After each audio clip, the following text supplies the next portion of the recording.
ప్రజలు పర్యావరణం మీద దృష్టి సాధించాలని రేపటి తరానికి ఆదర్శంగా నిలవాలని యలమంచిలి ఎమ్మెల్యే సుందరపు విజయ్ కుమార్ కోరారు. ఏపీలో క్లీన్ అండ్ గ్రీన్ కార్యక్రమం మొదలైందని అన్నారు.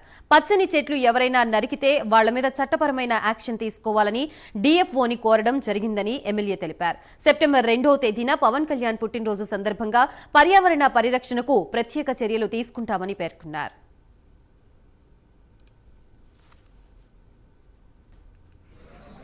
మొక్కలు నాటే పరిస్థితి తీసుకురావాలి. ప్రతి గ్రామం దయచేసి ఇప్పటి నుంచే మొక్కలు సేకరించుకోండి.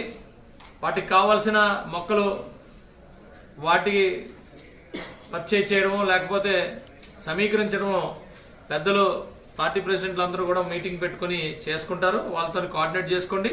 మనం ఏమైనా పర్లేదు కానీ మొక్కలు చెట్లు వాటికి ఏమీ జరగకుండా చూసుకోవాల్సిన పరిస్థితి.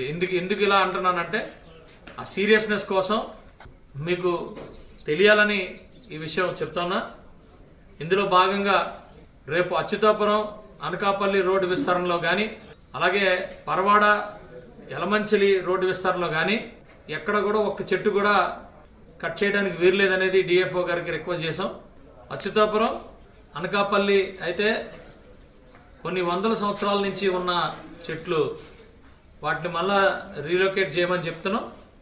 ఎంత ఖర్చు అయినా పర్వాలేదు, ఒక్క చెట్టు కూడా చెక్కు చెదరడానికి లేదనేది మేము డిఎఫ్ఓ గారికి విన్నవించుకున్నాం. అలాగే కలెక్టర్ గారికి కూడా సభా వేదిక మీద నుంచి పాత్రికేయులందరికీ కూడా చెప్పదలుచుకుంది ఏంటంటే ఈ మధ్యకాలంలో అందరికీ ఫ్యాషన్ అయిపోయింది.